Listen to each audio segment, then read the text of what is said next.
Sir सर्दियाँ आते ही हमारी बॉडी में ज़्यादा ड्राइनेस और ईची क्यों होने लगती है, और ये बूढ़ों में ज़्यादा देखने को मिलता है, ऐसा क्यों?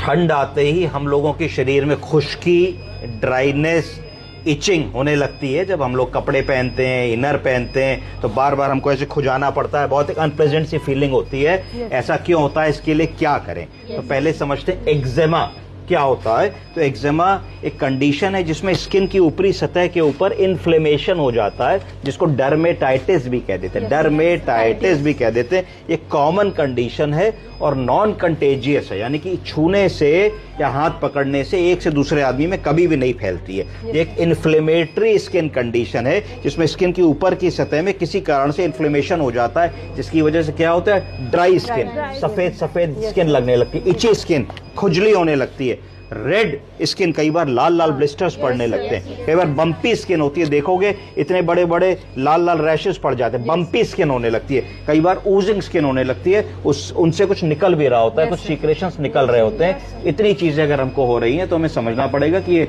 कुछ एक्जिमा जैसी बात, कुछ ड्राई स्किन जैसी बात, इस तरीके की बात हम लोग डील कर रहे हैं। कुछ कॉमन खाने ऐसे होते हैं जिनको खाने से एक्जिमा के लक्षण आ सकते हैं।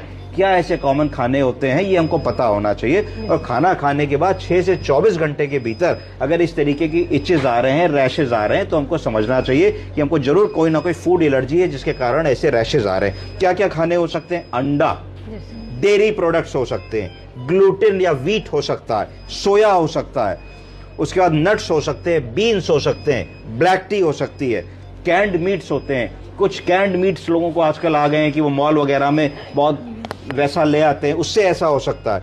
उसके बाद चॉकलेट्स होती हैं, लेंटिकल्स होती हैं, पीज, मटर की कुछ वेराइटीज होती हैं, सीड्स होते हैं, कुछ बीज ऐसे होते हैं, और शेलफिश। इन चीजों से कॉमनली नोन है इस तरीके की स्किन एलर्जी और डर्मेटाइटिस, इनसे बचना चाहिए।